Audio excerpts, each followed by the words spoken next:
Too many people have life rafts with the sole intention of saving their lives. But did you know that is not the reason a life raft is created, and it's not even its purpose?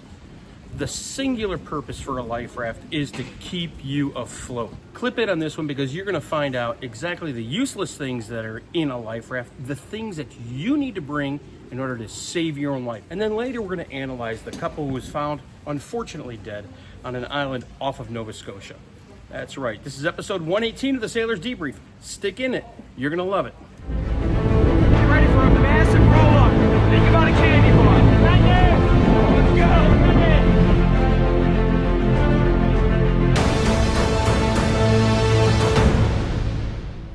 Hey, this is Schaefer from the Ministry of Sailing, and I am amazed at how many people purchase life rafts and they never ever look inside what it is. They don't look at the list, they're surprised and even amazed by what's inside the survival kit.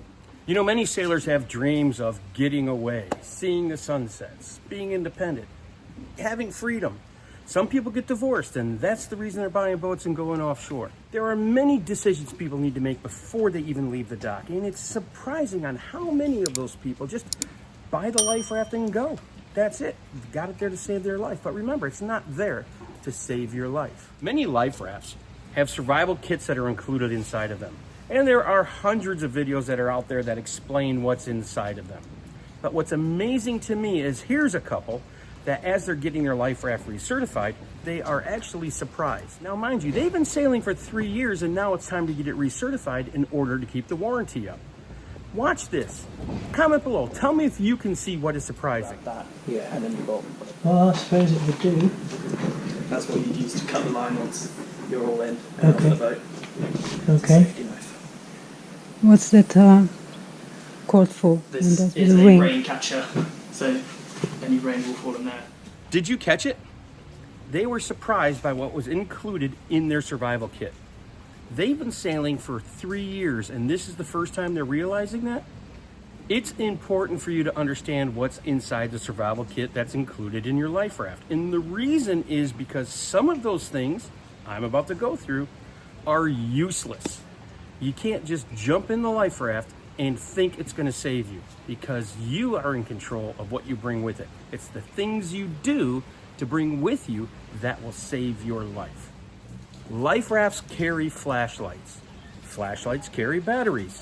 The batteries are made of alkaline. The alkaline batteries tend to go bad after a while, and that is one of the reasons that the life raft expires about every 3 years. Those batteries need to be checked to make sure they haven't corroded. And when a battery corrodes, acid does what acid does. It eats through everything. Despite this, it's not necessarily useless or worthless because there are some shiny parts that could be used to reflect light. But the reliability of that flashlight is suspect. So make sure that you keep those in your ditch bag and bring another flashlight. Redundancy is the key. The next items to expire is the food and water. Now, the food is made of coconut usually, so if you're allergic to coconut, what can I tell you? Who cares about the food? Because literally, you're gonna die without water in 3 days. And food, you can last weeks upon weeks without any food before you pass away. The food and the water are limited in the survival pack by size and weight. Therefore, there's never gonna be enough. That is why the food and water is useless in your survival kit. That is the reason why extra water and emergency water has to be in your ditch bag kit. Part of your ditch bag, not in the kit, but it's going to be attached to it somehow. That water is going to make the difference between life and death. The water is just as important as the ditch bag, the procedures, and the practice that goes along with abandoned ship drills. Now, before I start elaborating on the last useless item, I'm going to have to explain a little background and the reason why. Are you aware that a 6-person life raft carries about 800 pounds of water ballast underneath it? That's what keeps the life raft from flying away, flipping over, and it keeps it as close as it possibly can to where the vessel was abandoned. Now, this is going to cause you a couple issues, and we went over those issues in the Bermuda Triangle and in the Panic Early YouTubes, which I put out earlier this year. The lessons learned in those episodes identified that it was very difficult that once you pull the painter and the wind and current grab the life raft, that it might be difficult, if not impossible, to retrieve the life raft back to the boat with the thin line that's attached to it. What are you going to do when the life raft is 30 to 50 feet away and you cannot retrieve it back close to the boat? Let's take a look at some of the instructions that these guys say. Can you see what's wrong with it? If you do, comment below. Okay? If you get everybody else out there, have everybody grab onto a piece of painter line while they're in the water. Now, when the life raft deploys, they can hand over hand until you get to the life raft and then board. Injured. If there is no boarding platform, swim to the raft. These navigators give you instructions on what to do when you can't get close to the raft when the painter is still attached. Both of their recommendations increase the risk without adding any controls. There's a couple problems. First of all, going hand over hand, if a person lets go of that line and drifts away, what's going to happen? They may never get back to that line. They may never get back to the life raft. Stepping off a boat is always going to be dangerous. And swimming with a life vest on is very, very difficult. And the best way to do that, if that is your last chance, is to link yourselves together and work together. The more people that are linked together, the easier it is to make momentum in a particular direction. So here's how you control the risk. When you pull the painter, pull as fast as you possibly can, hopefully before the wind and current, before it inflates. Get that back to you as fast as you can, and then tie it off close to the boat. Another way is to tie an additional line that's close to the boat, so when you do pull the painter, you have two lines. You then have to remember to cut two lines when the boat goes under. So you say, Schaefer, what am I supposed to do then? So here's what you do. You take your carabiner clip from your tether and you clip in to the painter. But you also have to remember to do something else. Clip in your ditch bag, clip in your water, and clip in the other things that will save your life. Because remember, the only purpose of a life raft is to keep you afloat. So how do you practice this? You know, the Safety at Sea course is a great way to do this. The international certification that is taught by all the international organizations that do offshore sailing are wonderful. When you go through this to get your international certificate, you're going to have the ability to practice this. It's going to be a lot cheaper than blowing your raft up and then trying to repack it and then send it to get recertified. It's very important to take the Safety at Sea course if you're serious about sailing offshore. Which leads us to the last piece that is useless inside your survival kit: the paddle. A life raft is not a canoe. You need to understand that if you're paddling in one direction, you're just going to play Ring Around the Rosie and make everybody seasick. You're not going to make much headway. But the second most important reason is you need to conserve your body's water. You don't need to waste your water, and it's going to be an excruciating exercise. In 30 seconds, your heart rate's going to be up, your body temperature's going to be up, and your body's going to sweat. You want to retain that water. You don't want to lose that water. And finally, there are two more things that you need to make sure that you have in your ditch bag.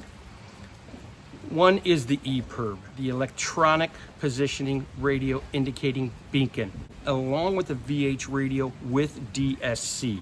It's going to be important to ensure that your procedures for abandoned ship include these items.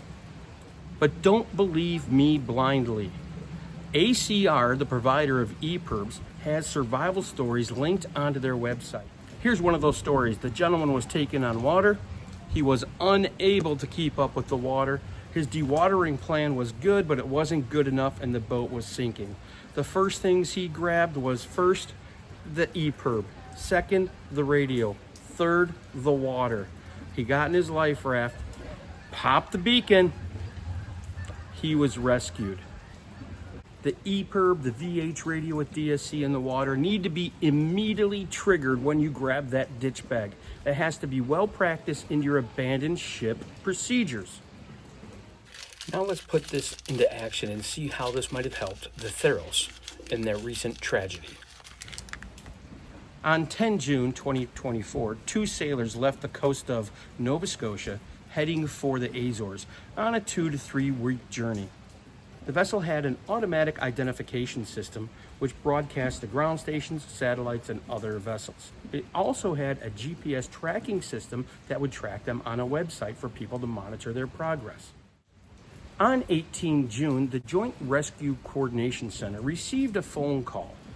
This phone call said that people have been monitoring the website and it hasn't been updated since June 13th. The last known location of the vessel on the 13th was about 34 miles southwest of Sable Island off of Nova Scotia. When the JRCC checked the Epirb registry, they noticed that the vessel Theros had not registered their Epirb. That left them with only AIS. And the AIS stopped transmitting on 13 June. The GPS tracker to the website showed their last position also on 13 June. It was last recorded about 105 degrees true, and they were going between 3 and 4 knots southwest of Sable Island. All of the attempts to directly communicate to Theros became unanswered. The JRCC put out a communication to other authorities and vessels to be on the lookout. But unfortunately, near the last known location, there were no sightings and there were no answers to any of the VHF radio calls. It is important to realize that without a distress signal or any other information, that the only searches that can be done are usually going to be by hailing and keep other vessels on the lookout. Theros also did not file a float plan with a plan on communications on what to do if communications were lost. Because of that, the search can only be started if they didn't show up at the expected time at their final destination. It is also important to realize that lack of communication with a vessel is not a reason to send out a search and rescue party. It was not until 2 July that the sailing vessel Theros was considered overdue. The JRCC sent a Canadian Armed Forces aircraft at that time to the Azores and back to conduct a search. The JRCC also deployed multiple aircraft to search the area around the Theros' last known position. Neither of these searches found any sign of the Theros. 8 days after the search on 10 July, a dinghy washed up ashore the south side of Sable Island.